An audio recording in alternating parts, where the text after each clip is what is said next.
Acá estamos en la porción 69. Vamos a estar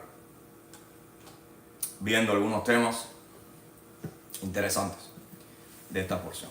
Y como todos aquellos que pudieron ver y leer en la porción, se pudieron percatar de varias situaciones que existían dentro del mismo, los sucesos fundamentales se dieron dentro del pueblo de Israel. Y estas situaciones que queremos ver precisamente son cosas que aún al día de hoy nosotros podemos encontrar en las congregaciones. ¿Por qué? Porque son situaciones simplemente de los mismos seres humanos que a veces queremos hacer muchas cosas a nuestra forma, a nuestra manera. Y una situación, cuando nosotros nos convertimos, que venimos a la iglesia, a veces tenemos la predisposición de que sencillamente una vez que vengamos a las cosas de Dios, pues todo va a ser bueno, todo va a estar bien, no va a haber ningún problema. Todo el mundo se va a comportar de una manera determinada, correcta, no va a haber fallo. Y luego con el tiempo nos vamos dando cuenta que no necesariamente no es así. No va a ser así, la realidad es que no es así. Y hoy en día vemos como hay muchísimas congregaciones, cada quien practica las cosas de Dios a su manera. Hay muchos grupos, muchas divisiones. Y en esta porción entonces vamos a conversar sobre algunos elementos que nos pudieran ayudar a entender toda esta complejidad que encontramos en las cosas de Dios, que muchas veces, o en las congregaciones, que muchas veces termina haciendo a muchos pues no querer estar, inventan, y entonces ellos se apartan o no quieren saber de ese tema, sin entender que si el mismo Dios fue el que creó el tema de la congregación, el tema de un pueblo para él tenía entonces ya en ese mismo plan, ya estaba incluido que cosas como estas iban a pasar, y es lo que vemos alrededor de la Biblia también. O sea, no es que a Dios le ha cogido esto de sorpresa. Entonces, vamos a ver si en esta porción y dentro de las cosas que vamos a estar viendo, Dios nos está dando pistas o nos va a dar algunas ayudas para que nosotros podamos enfrentar a todas esas situaciones, aprender a detectarlas también y saber cómo lidiar nosotros sin que eso nos afecte en el sentido de desanimarnos o de inclusive llevarnos a tomar partido a nuestra manera. De esa manera entonces caer en el pecado y apartarnos de Dios. Entonces,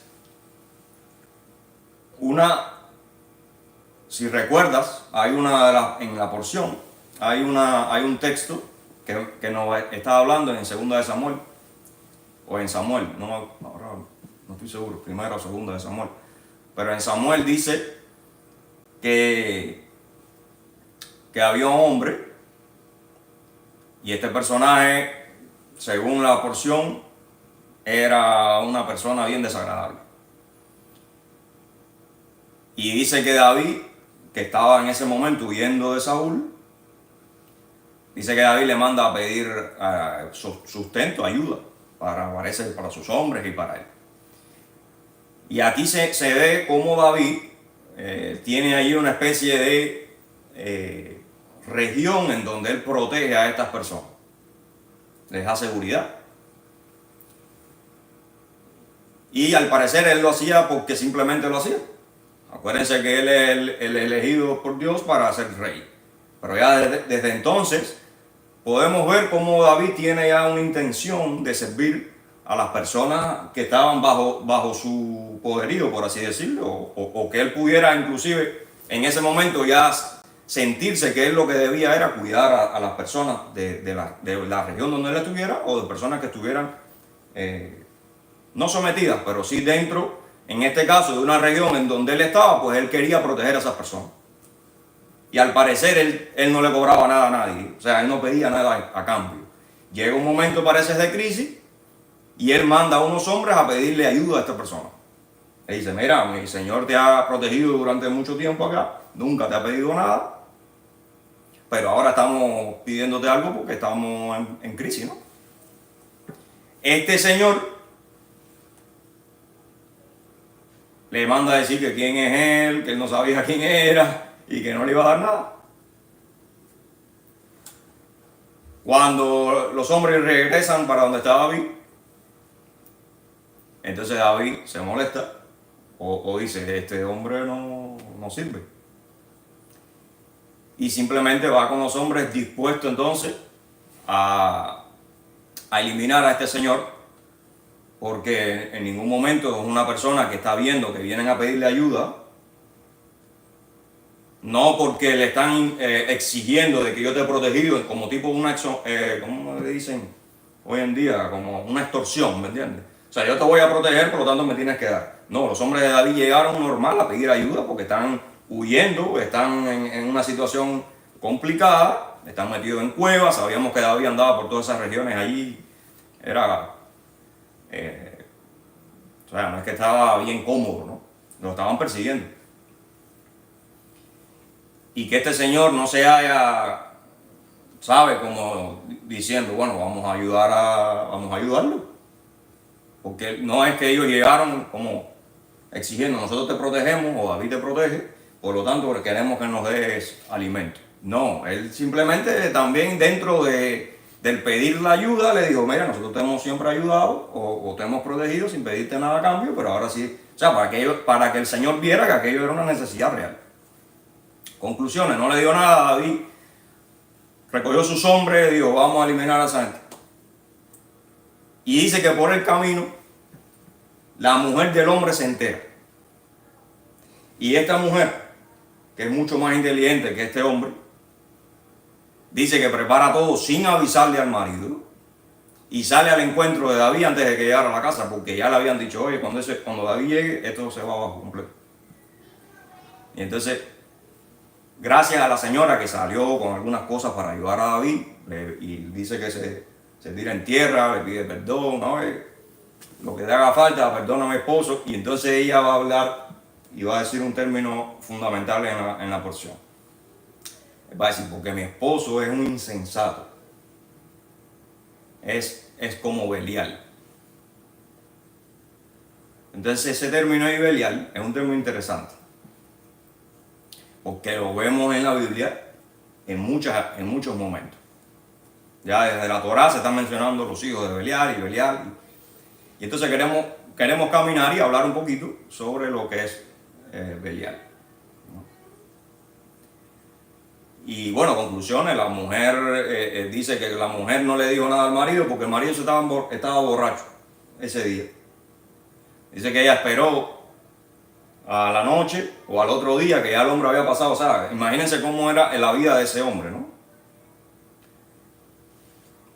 Y entonces él se entera después, pero al final el hombre muere a poco tiempo, como los 10 días creo que fue, murió. Y David entonces recoge a la mujer y la hace su esposa. Y se la lleva para el palacio y todo, porque él vio que aquella mujer era una mujer correcta, honesta.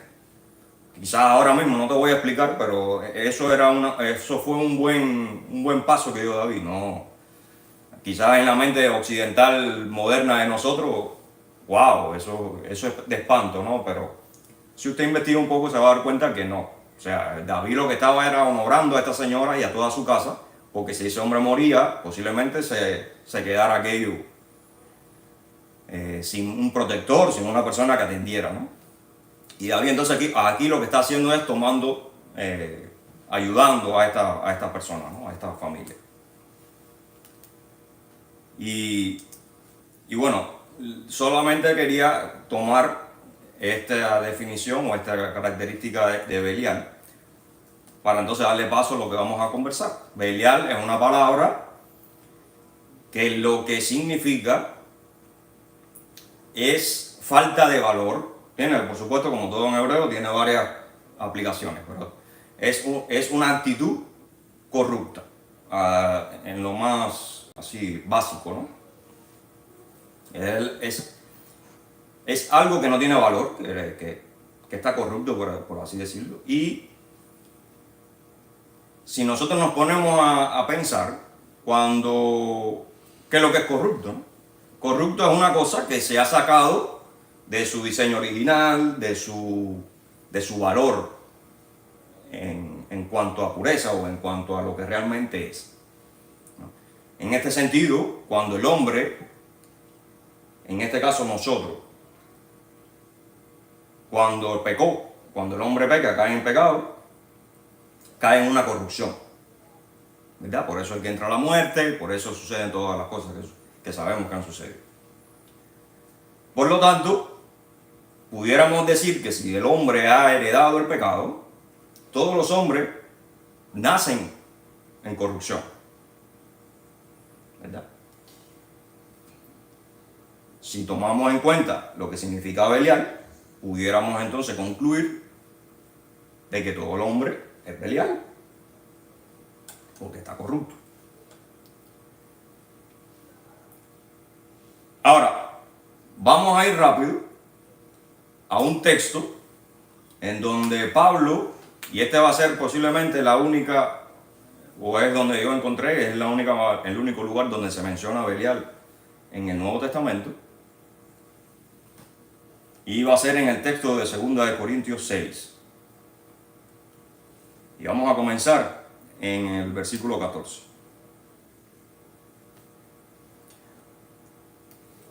Ahora, quisiera puntualizar primero que vamos a recordar que las cartas de Corinto es una carta en donde Pablo está tratando de resolver y de dejar claro ciertas situaciones que se estaban dando en esta congregación. Ahora, estamos hablando de que Pablo le está escribiendo a una congregación, ¿cierto?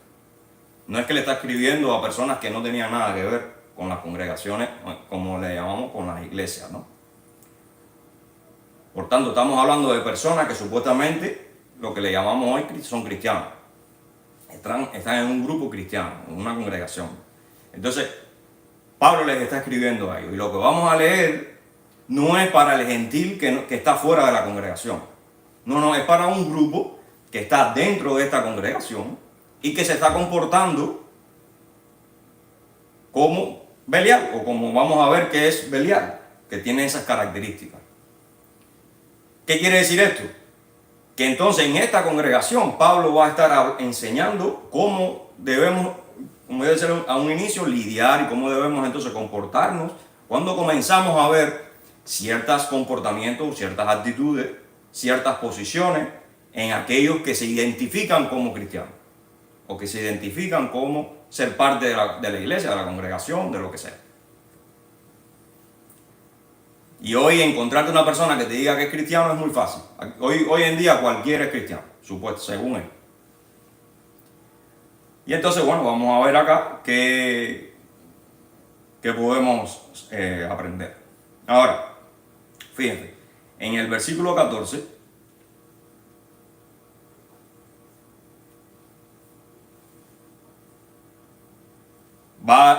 dice la Reina Valera, que es la que estoy siguiendo, va a decir: no os unáis en yugo desigual con los incrédulos, ¿verdad?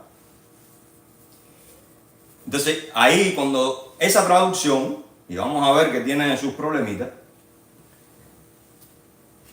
automáticamente tú dices incrédulo, ya, ese está fuera de la iglesia. O sea, es el que no cree en Dios. Pero como te dije, Pablo le está escribiendo al grupo de esta iglesia de los Corintios. Entonces, los incrédulos, o para traducir mejor acá,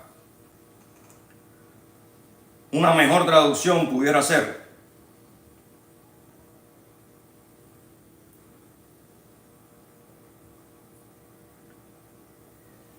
cuando nos dice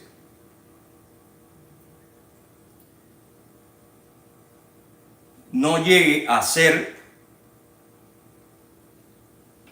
que haya una unión, o sea, ese pedacito que yo te leí ahora mismo, del primero, como dice, no os unáis en yugo desigual con los incrédulos, que se queda un poco en el aire, va a decir, una mejor traducción sería, no llegue a ser que haya una unión, o sea, no dejen que se convierta o que haya dentro de la congregación una unión entre personas que piensan que tienen doctrinas totalmente diferentes, con los carentes de confianza. O sea, te pareciera muy largo lo que acabo de decir, ¿no? Pero es que en el griego está complicado. No está tan fácil. O sea, en otras palabras, Pablo le está diciendo, hay personas que van a tener doctrinas diferentes, pero esa doctrina lo que identifica, o esas doctrinas de esas personas que no están bien, es falta de confianza. Falta de confianza en este caso sería falta de la confianza de ¿quién? De Dios. Y aquí viene un tema importante, que es que hoy en día también muchos piensan que yo tengo fe, y todo el mundo se engancha del tema de fe. Yo tengo fe y sí, yo voy a donde quiera, fe, yo tengo fe. Pero nunca te aterrizan qué es lo que es esa fe. La fe tiene que ser basada en la palabra de Dios, porque la fe es Cristo. Es ese regalo, ese don que te da Cristo. Y eso tiene que estar basado y no puede contradecir en ninguna situación ni en ningún momento la Biblia, ni nada que tenga que ver con Dios.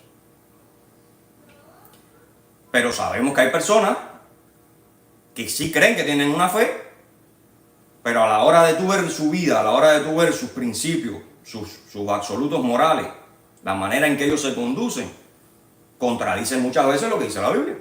Hoy en día tenemos iglesias que no quieren saber, por ejemplo, de los mandamientos, y no quieren saber de muchas de las cosas que dice la Biblia. Entonces, ¿qué fe tienen estas personas? Si ellos contradicen. Ellos dicen que Cristo vino a abolir la ley, o sea, a eliminarla. Y cuando tú analizas la Biblia no dice eso en ningún momento. Pero ellos te dicen que sí, que Cristo vino a eliminarla y que la ley ya eso no sirve para nada.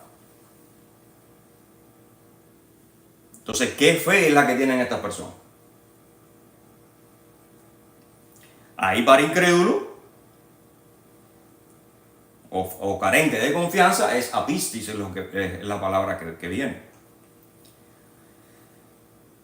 Entonces Pablo lo que está diciendo es, no estén ligados o no creen una conformidad con aquella persona que tiene una doctrina distinta y son carentes de esa fe, de la fe verdadera, que es la de Cristo, que es la de Dios, que no puede contradecir todo el mensaje del Evangelio, todo el mensaje bíblico.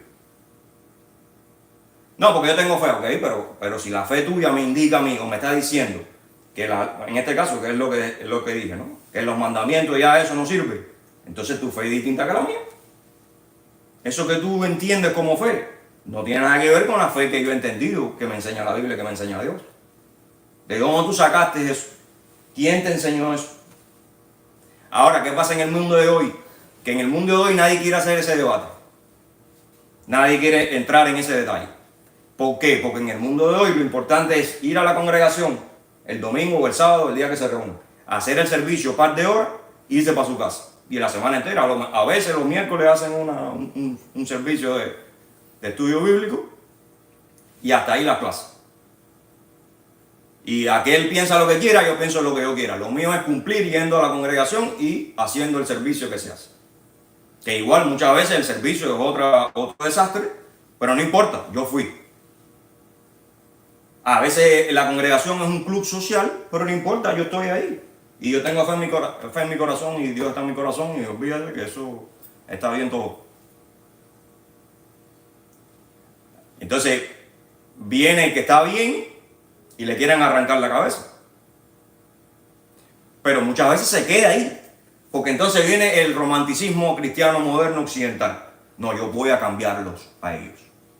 Porque mi fe sí es fuerte. Entonces yo los voy a cambiar. Yo los voy a convencer. Si tú te quedas entonces, muchas veces, ¿qué sucede? O si tú tratas de buscarle la quinta pata al gato, como decimos en Cuba, o sea, si tú tratas de buscarle la vuelta para lograr que esa persona entienda la fe correcta, tienes que tener cuidado porque muchas veces lo que va a suceder es que tú vas a ser arrastrado hacia comportamientos de esos que no tienen fe, porque si no tienen la fe correcta, ellos se van a comportar de otra manera, automáticamente. Entonces lo que tú tienes que tener mucho cuidado, porque puedes ser arrastrado a comportamientos de estas personas que tienen una fe diferente, una doctrina distinta, ya sea porque se la enseñó a alguien o ya sea porque ellos se la han creado a ellos mismos. Entonces lo que le está diciendo Pablo acá a los Corintios es, hay personas aquí que están inventando, que quieren hacer las cosas a su modo, o al modo que le enseñan, pero no puede ser así, tiene que ser al modo de Dios. Y esas personas tienen que entrar en ese canal, no ustedes acomodarse a cualquiera por tal de que pertenezca. O inclusive para engañarse a ustedes mismos, porque es que así no funcionan las cosas de Dios. Y entonces ahora él va a explicar por qué es que no podemos acomodarnos, e inclusive a veces hasta se justifica, con mucha paciencia, ¿no? Él va a entender en algún momento. Sí, ese proceso es correcto, ¿no? Y hay que tener paciencia con las personas, como se tienen con uno mismo también, o sea, los demás con uno. Pero uno tiene que tener claridad en cuándo una persona está pasando por un proceso normal y cuándo en realidad es que no tiene la fe correcta, no se ha convertido. Pero ¿qué sucede? Que dentro de la congregación te lo vas a encontrar. Esta complejidad de situaciones, ¿no? Entonces, va a seguir Pablo diciendo, porque ¿qué compañerismo tiene la justicia con la injusticia? Te lo preguntan. Y fíjate que estas preguntas son preguntas retóricas que él va a estar haciendo para afirmar su primer planteamiento. Que es que aquellos incrédulos ya no se van a comportar correctamente. Aquellos faltas o carentes de confianza, carentes de la fe de Cristo, la fe de Dios verdadera. Ya va a haber un comportamiento diferente. Va a haber una inclinación diferente al que realmente tiene la fe correcta. La fe de Cristo, la fe verdadera. Cuando entonces Pablo se refiere a qué compañerismo, o sea, cómo puede haber un vínculo entre la justicia y la injusticia, o sea, cómo tú puedes mezclar eso. Y es lo que se sorprende Pablo. Por eso es que en otro momento él va a llamar la atención a los corintios, va a decir, ¿cómo es posible que aquí se estén dando situaciones de pecado peores que las que se ven en el mundo y aquí nadie se trate de resolverlo, diga algo, se siente con la persona? Y es porque al parecer se estaba dando la situación, muchos sabían y nadie hacía nada. Y entonces el hombre estaba ahí con ellos. O las personas que estaban involucradas estaban ahí con ellos como si nada. Todo el mundo callado. ¿Ya? Entonces, ¿cómo es posible que nadie trate de buscarle una solución a eso?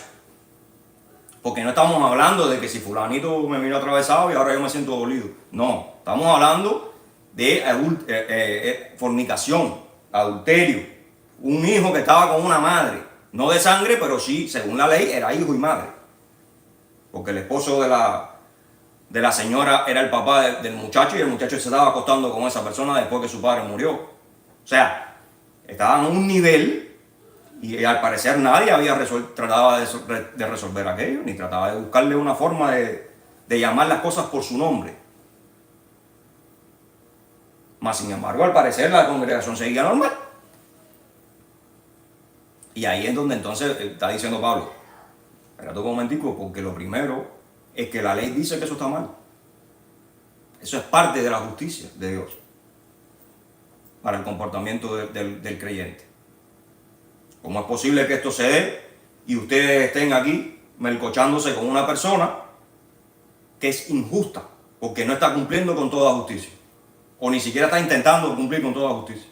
Que o sea, es tan descarado que estaba haciendo eso y iba allí a la iglesia como si nada estuviera pasando.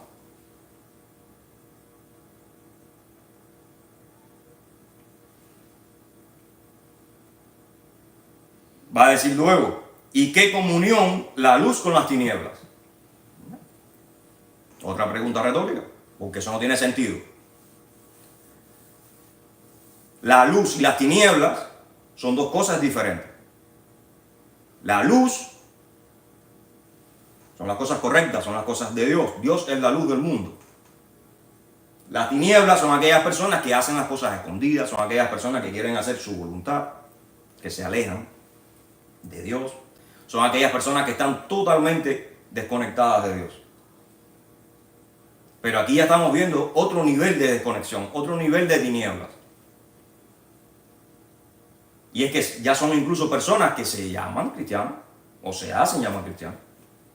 Y eso lo podemos ver, personas que ya se creen luz, son personas que se creen luz y se comportan como luz y hablan como luz, pero no son luz, no tienen luz, no tienen, porque la luz no somos nosotros, sino es Dios, es Cristo. Pero lo bonito del caso es que la misma Escritura nos enseña a cómo definir quién es luz y quién es tiniebla. Y acá estamos viendo.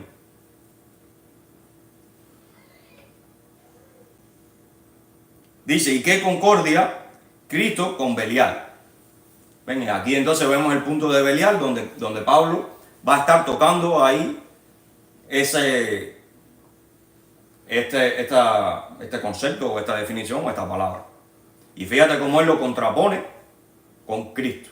¿Quién es Cristo? Cristo lo es todo, ¿verdad? Según lo que hemos visto hasta ahora, Cristo quiere lo que es la justicia, Cristo es la luz, es el creador, es la vida.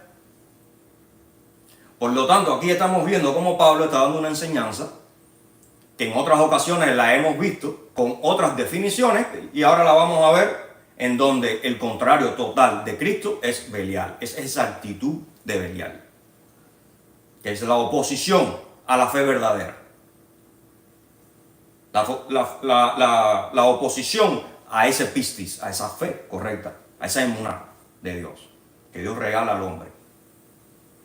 ¿Cierto? Ahora, un detalle interesante acá es que esta palabra Belial es una palabra que, como decíamos ahorita, aparece desde la Torá, pero es una palabra que no vas a encontrar en otras culturas, como si pudiéramos encontrar otras palabras para definir ciertos comportamientos a través de la Biblia que pudieran haber sido usados también en otras culturas antiguas. Lo que quiere decir es que este Belial, que inclusive está dentro de los manuscritos de Qumran, o sea, de los escritos del Mar Muerto, aparece muchísimas enseñanzas en donde siempre Belial va a ser ese que se opone a las cosas correctas, según el absoluto moral de Dios. Entonces, lo que vemos es que en toda la literatura judía o de Israel, del Antiguo Testamento hasta Cristo, Belial aparece constantemente. Esa definición, recuerda que te dije que era aquel sin valor, aquel corrupto, esa actitud de corrupción como el marido de la señora que se encontró con David. ¿Okay? A él no le interesó quién era David, si David era el que me protege, si es el escogido de Dios para que sea rey en algún momento. No me interesa. En otras palabras, él lo que estaba era diciéndole a los hombres de David que se fueran, que no lo molestaran tanto. Él lo que no quería era ayudar, porque a él no le interesaba ayudar a nadie. Porque él lo que estaba era loco de irse de ahí para ir a emborracharse. O a lo mejor ya estaba borracho ahí. Entonces, es una actitud de una persona que ¿dónde tiene su sentido? En este mundo. ¿Ves? En las cosas del... Ese nefesh ahí estaba a millón. Ahí no había control de ningún tipo. Ahí no había... ustedes están necesitados. Bueno, vamos a ver qué podemos hacer por ustedes. Vamos para acá y buscamos y tratamos de resolver. Y si estoy en necesidad yo también, pues bueno, vemos. Buscar una solución al asunto. No quiero saber de David, ni sé quién es David. ¿Tú crees que ese hombre no sabía quién es David si la mujer sí sabía quién era? El hombre lo que no quería saber de eso. Y el hombre lo que no quería inclusive era aceptar la autoridad de David sobre él, dada por Dios. Todavía no era rey, pero si David era el que protegía esa zona donde él vivía, hay cierta autoridad, tiene el poder para arrancarte la cabeza cuando él quiera, como lo iba a hacer si no hubiera salido la mujer. Porque fíjate que ahí yo vi en la traducción que hace Wea, dice, todo ser meante se iba a ir. Todo hombre meante, o todo el que mea la pared. Algo así era la traducción que sale. Que por supuesto no te lo ponen así en la Reina Valera. Pero en la traducción de Web sí sale. Y está muy interesante. Es decir, que se iba a llevar a todos los hombres de esa... que fueran empleados de él o fueran de la familia, se iban. Esa familia se iba. Gracias a la mujer que salió y salvó la situación. O sea, que ahí podemos ver, Abigail creo que se llamaba, una mujer, como dicen los textos que leemos en Shabbat, mujer virtuosa. Que fue capaz de visualizar lo que pudiera pasar. Y fue capaz de comportarse como debió haberse comportado su esposo para salir al paso y enfrentar una situación por tal de salvar a su familia. Por supuesto, ante el juicio de Dios nadie puede. Y Dios se llevó a su esposo, ¿por qué? Porque era un Belial. Y ya vemos cómo es el comportamiento de Dios con los Belial. Se van. Tú puedes justificar lo que tú quieras, pero te vas. Con Dios no puede estar un Belial. ¿Entiendes? Entonces esa es la importancia de que nosotros entendamos, en este caso, ¿no? En esta porción, el punto del Belial. Que el Belial va a ser un punto sumamente instructivo para que nosotros tengamos presente que no podemos caer ahí, que no podemos tener esa actitud. Y una cosita también interesante sobre el hecho de que Pablo haya citado esto aquí, es que al ser Belial un término usado dentro de la cultura de Israel, te demuestra que Pablo le estaba hablando a judíos en Corinto. Eso de que Corinto era una iglesia gentil, totalmente como si la mayoría fuera gentil. Bueno, mira, aquí no me parece, porque Pablo no se va a enseñar, no se va a poner a enseñarle quién es Belial a gentiles que no sabían ni siquiera lo que era una ley, lo que era la justicia, lo que era nada, según la cultura de Israel. A lo mejor ellos tenían su justicia en su cultura. Como en otras ocasiones, Pablo va a usar un recurso que va a ser palabras, términos o personajes que se conocen en esas culturas para dar una enseñanza. Pero en este caso Pablo está yendo directamente a Belial, que es un término que solo conocen los judíos, o que mayormente está en la cultura judía. Porque como te estoy diciendo, inclusive en el Mar Muerto hay libros de los esenios enseñando sobre Belial. Entonces, ¿qué tú haces enseñándole sobre Belial a supuestos gentiles que no tienen nada que ver con con el pueblo de Israel? ¿Qué tú haces? O sea, le vas a mencionar a Belial y ellos se van a quedar así. ¿Belial? ¿Quién es Belial? O sea, ¿por qué él hace esa? ¿Qué tiene que ver Cristo con Belial? O sea, ¿por qué él? Ok, Belial es diferente a Cristo, pero ¿eso qué tiene que ver eso? No. Si él menciona a Belial aquí, es porque ellos saben quién es Belial. O por lo menos han oído sobre Belial. ¿Sí me entienden lo que quiere decir con eso? Entonces eso es sumamente interesante.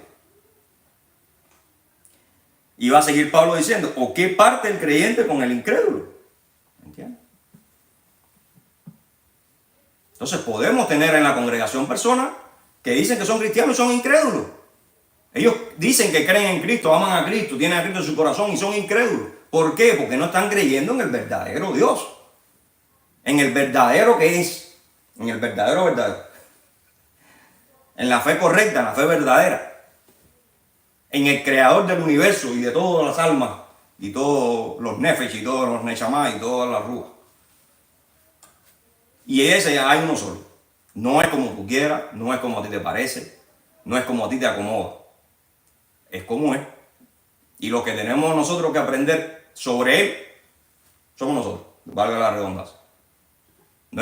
Tú no puedes acomodar a Dios. Desde el momento que tú acomodas a Dios, ya tú estás inventando un Dios nuevo, aunque tú le llames igual.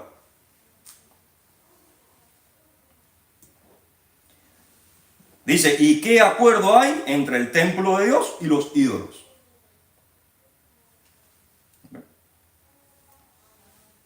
Y fíjate cómo va a decir, porque vosotros sois el templo del Dios viviente. Y aquí entonces podemos recordar otra parte de la porción. Cuando vienen los hijos de Aarón y hacen un fuego extraño. Y desgraciadamente aquel día que se inauguró el tabernáculo, terminan muriendo esos dos muchachos. Simplemente porque por ellos haber hecho algo que Dios nos dijo en un lugar sagrado, santo, en un lugar que era extremadamente santo, pero a la misma vez peligroso, porque las cosas de Dios, como estamos hablando, lo mismo te pueden bendecir que te pueden complicar la vida, porque te pueden traer la muerte, porque si tú, no porque Dios te vaya a eliminar, es porque tú te vas a eliminar a ti mismo. Porque si tú, como acabo de decir, te quieres inventar tu propia religión, tu propia manera de comunicarte, de relacionarte con Dios, de vivir esa creencia, el que se va a perjudicar eres tú, porque vas a terminar muerto. Y Dios lo que desea es que tú tengas vida. Dios no desea que nadie muera. Lo único que Dios no te va a obligar a tener vida. Si tú no te conectas, si tú no respetas la conexión, si tú no buscas de esa vida, si cuando a ti te tratan de conectar tú no estás atento y tú no levantas la cabeza como hemos visto en otras porciones, si tú no estás dispuesto a pagar el precio, lo que te toca es muerte, lo que te toca es Belial, porque vas a estar inventando lo que no debes inventar.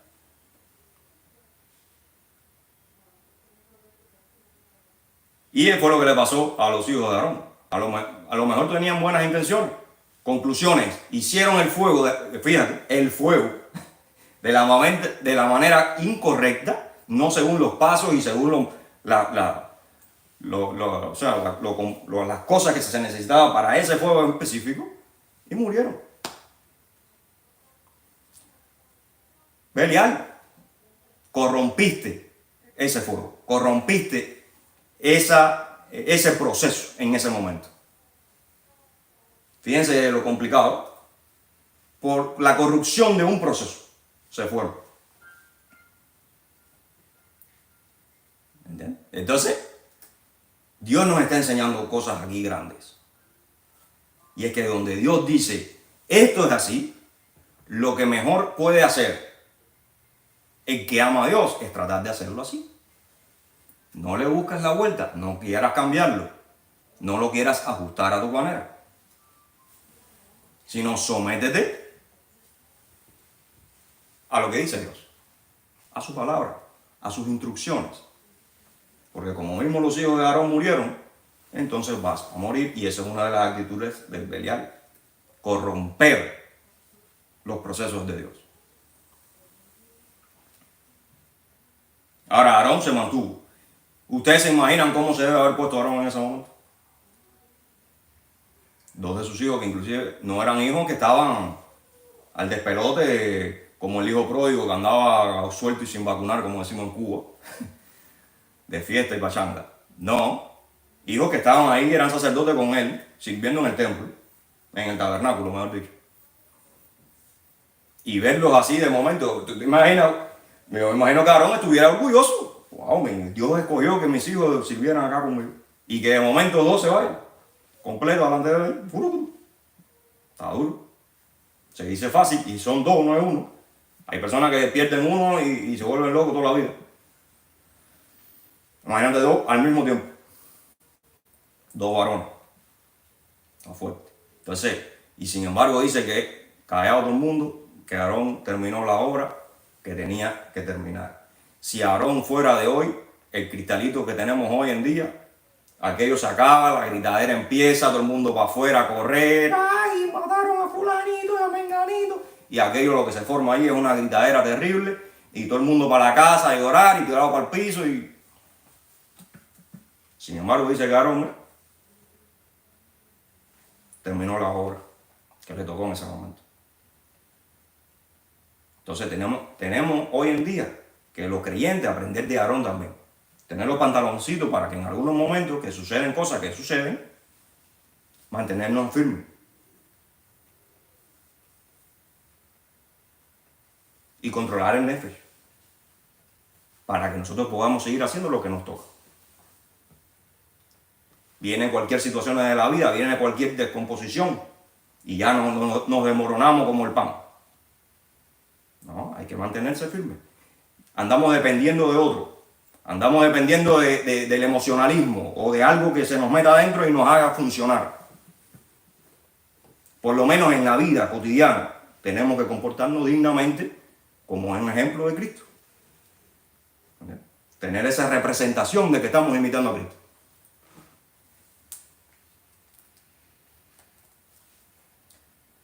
Dice, como Dios dijo, habitaré y andaré entre ellos y seré su Dios, y ellos serán mi pueblo. Aquí cita Pablo, está citando a Levíticos, en donde Dios está dando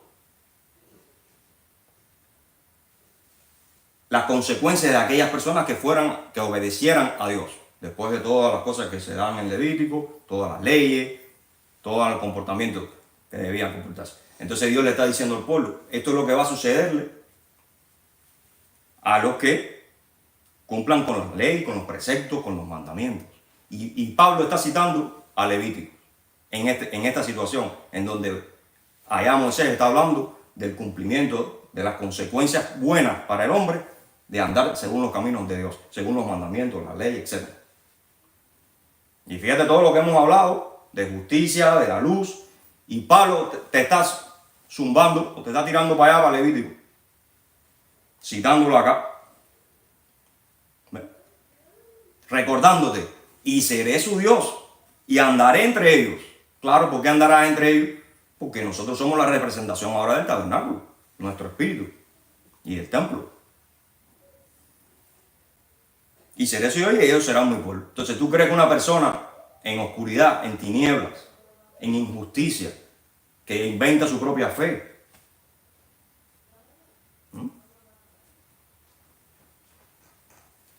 puede ser pueblo de Dios, aunque pertenezca al pueblo? No, se muere. Dice, por lo cual, salid de en medio de ellos y apartaos, dice el Señor. Y no toquéis lo inmundo.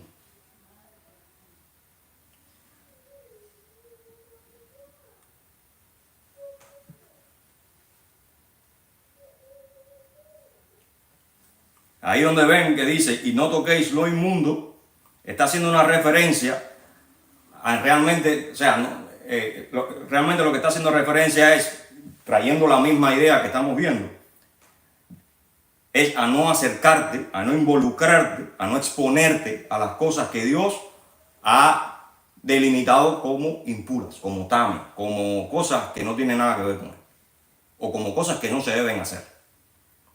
¿Entiendes? Como por ejemplo, el hombre no se va a echar con hombre. Ahí él está definiendo algo. Está definiendo que tú no puedes ser homosexual. Si tú lo haces, estás cayendo en tame. O en tamé. Tame, creo que. Estás cayendo en impureza.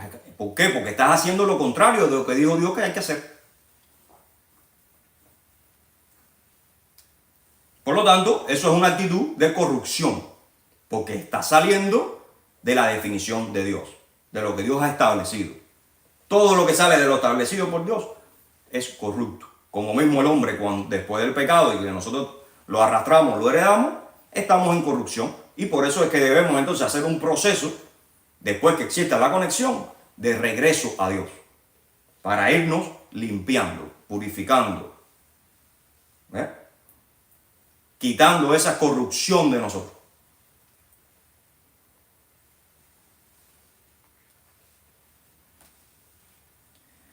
Dice, y yo os recibiré y seré para vosotros por Padre. Y fíjate, aquí Pablo también va a citar en Isaías 52, donde se está profetizando sobre Cristo, donde se está profetizando que Cristo va a venir y vamos a ver la salvación de Dios. Y vamos a verlo a Él mismo, a Dios mismo, a través de esa salvación, a través de Yeshua. O sea, fíjense, ese texto, esto que estamos viendo hoy es precioso porque como Pablo, es increíble, va a mezclar tantas cosas en un pedacito. con tanta, yo diría, con tantas implicaciones, que muchas veces lo leemos y le pasamos por arriba sin estudiarlo bien. Que es increíble. O sea, Pablo, como ya sabemos, él estaba fuera del pelotón. Y va a terminar diciendo, y seré para vosotros por padre, y vosotros me seréis hijos e hijas, dice el Señor Todopoderoso. Así que, amados, puesto que tenemos tales promesas, ¿ven? Puesto que tenemos tales promesas, todo eso que le ha leído ahí, pero más que eso, ¿cuál es la promesa? La promesa de vida, la promesa de salvación, la promesa que va a estar entre nosotros. Pero no puede estar entre nosotros cuando hay corrupción o cuando hay personas que quieren pensar como quieran, sin someterse a la verdad de Cristo, a la verdadera fe. Teníamos tales promesas, limpiémonos de toda contaminación de carne y de espíritu. ¿Ven? O sea, limpiémonos de todo lo que en este mundo nos separan de las cosas de Dios, nos corrompen, nos atraen, nos hacen idolatrar situaciones o inclusive hacer ídolos de no tan solo estatuas quizás o un Dios específico de otras culturas, sino de situaciones, de actitudes de la vida que nos pueden alejar de Dios, que nos pueden desconectar de Dios, porque pensamos entonces que esas situaciones son las que nos pueden salvar. No, aquí lo único que salva es Cristo. No es que tú te creas que tú estás bien, que tú sabes, que tú tienes todo bajo control. No, nada de eso te va a salvar. El que te salva es Cristo. Inclusive no porque tú cumplas con los mandamientos ni con la ley. No se cumplen los mandamientos ni la ley porque es para salvación. No se sabe cuántas veces se le tiene que decir eso a un cristiano moderno. No se hace la ley para salvación, se hace por obediencia a Dios. Se hace porque no queremos ser Belial. Queremos ser a la imagen y semejanza de Cristo. Queremos ser luz, queremos vivir en justicia. ¿Fallamos? Sí, sí se falla. Pero nuestra meta está ahí. Porque si no haces eso, ¿qué otra cosa vas a hacer? Vas a vivir como viven los demás. Entonces, precisamente, ¿cuál va a ser la diferencia entre un hijo de Cristo y un hijo de Belial? ¿Cómo te vas a diferenciar de él? Te diferencias porque tú haces lo que dijo Cristo y dijo su palabra. El hijo de Belial no, el hijo de Belial inventa lo que él quiera y hace lo que él quiera a la hora que él quiera, a su manera. Y se inventa su fe y tiene a Cristo en su corazón según él. Él no sabe lo que quiere decir eso, pero él dice que tiene a Cristo en su corazón. Él dice que la fe, que él tiene mucha fe, más fe que nadie, y él es un fe andante, pero él no sabe lo que es fe.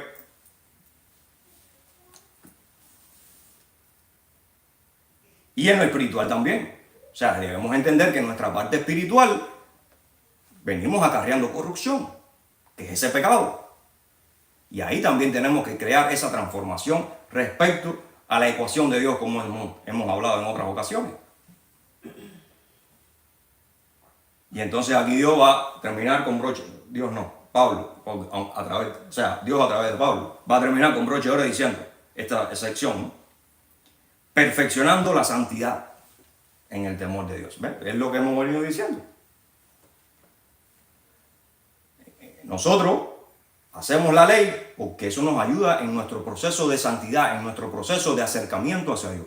Ah, entonces tú estás diciendo que la ley te acerca a Dios y los que no la hacen no están cerca de Dios, por lo tanto están mal. Bueno, tú lo tomas como tú quieras, como tú entiendas que tú lo tienes que tomar. Eso es tu problema. Yo hago lo que dice la Biblia. Es que la santidad nos acerca a Dios. Y esa santidad tiene que ver con los mandamientos, tiene que ver con su ley, tiene que ver con el imitar a Cristo. Y Cristo puso en práctica todas sus leyes y todos sus mandamientos dadas por él en el Sinaí. Por lo tanto, sí, la ley, los mandamientos y sus preceptos nos ayudan en ese proceso de santidad. Y nos va a diferenciar de los hijos de Belial. Entonces, vamos a terminar ahí. Nuestro deseo no es que nadie se sienta atacado, sino más bien es ese ánimo, esa exhortación de que nosotros debemos entender que en todas las congregaciones, en todos los grupos, van a haber hijos de Cristo y van a haber hijos de Belial. Y una cosa muy importante es que nosotros, a quien debemos imitar siempre, es a Cristo. Porque muchas veces sucede que nos dejamos llevar por nuestro nefesh, nos dejamos llevar por nuestra carne, y por defensa o para no quedarnos dados, como decimos en Cuba y también quizás en Hispanoamérica se diga, pues entonces a veces queremos responder para que el otro sienta lo que yo siento y entonces empezamos en ese jueguito. Pero es que eso no lo dice la Biblia. No hay por qué estar en ese jueguito. Y si estamos en esa actitud, corremos el riesgo de caer en el equipito de Belial. Nosotros no deberíamos poner en riesgo nuestra salvación, ni deberíamos poner en riesgo nuestra relación con Dios. No vale la pena por tú simplemente quererte vengar o querer tener una actitud defensiva, no vale la pena arriesgar la eternidad con Dios. Con ese que nos da vida, con ese que nos está llevando de aquí, de este espacio terrenal, a su morada. Nosotros debemos alzar la cabeza, mirar hacia arriba, abandonar estas cosas de aquí que son temporales y que lo único que hacen es traernos problemas. De esa forma, e incluso esos problemas de aquí que no nos podemos quitar de arriba hasta el día que no vayamos a la presencia de Dios, con Dios lo vamos a poder enfrentar mejor, lo vamos a poder superar mejor. De lo contrario, vamos a estar peor. Entonces, bueno, sigamos a Dios, busquemos de su palabra, busquemos de su justicia, de su luz, seamos imitadores de Cristo. No nos debemos meter ídolos y entendamos que somos templos del Espíritu Santo, templos de Dios, del Dios vivo, y que nuestra morada está en los cielos. Y ese cielo es a donde queremos llegar, ¿ok? Mediante Cristo, por supuesto. Entonces, bueno, hasta ahí lo dejamos. Gracias, espero que sea de bendición. Saludos.